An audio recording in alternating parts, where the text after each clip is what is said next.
Dear students, our topic is microorganisms. These microorganisms are called as microbes. Why these organisms are called as microbes or microorganisms? Because these are very, very small and or tiny organisms that cannot be seen with the naked eyes, but can be seen only with the help of a microscope or magnifying lens. With the help of microscope, they can be seen.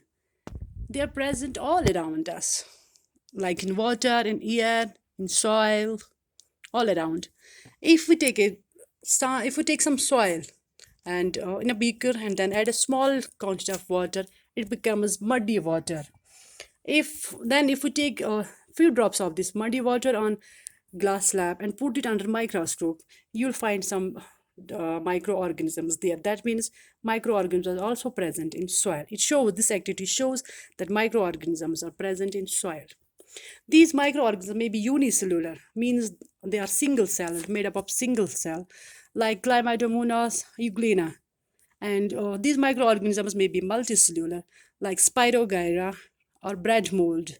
And if you keep some bread, wet or moist bread on few days for some few days, you will find dark patches on it, and its smell will be foul.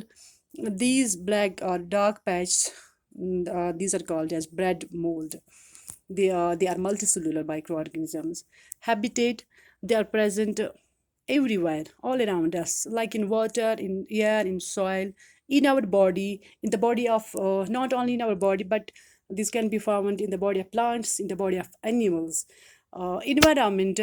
These microorganisms can survive in all kinds of environments, like in cold water, like below 0 degree temperatures, hot springs, deserts, even marshy lands, and even at the bottom of the sea. Means they can survive in all kinds of environment, whether it may be too hot or it may be too cold. Groups. These microorganisms can be grouped or they can be classified into four major groups. Bacteria, number one is bacteria, number two is algae, number three is protozoa, and number fourth is fungi or fungi. In bacteria, you can get the example of cocci, and algae, you can find the example of Chlamydomonas and Spirogyra. Protozoa, we can get the example of amoeba, which is also a single cell, or paramecium. In fungi, there comes the bread mold. And the fifth, it's also a microscopic group of organisms. It's a borderline between living organisms and non-living organisms. It's also grouped into these microorganisms, like some diseases like AIDS, cold, influenza, and cough. These are caused by viruses.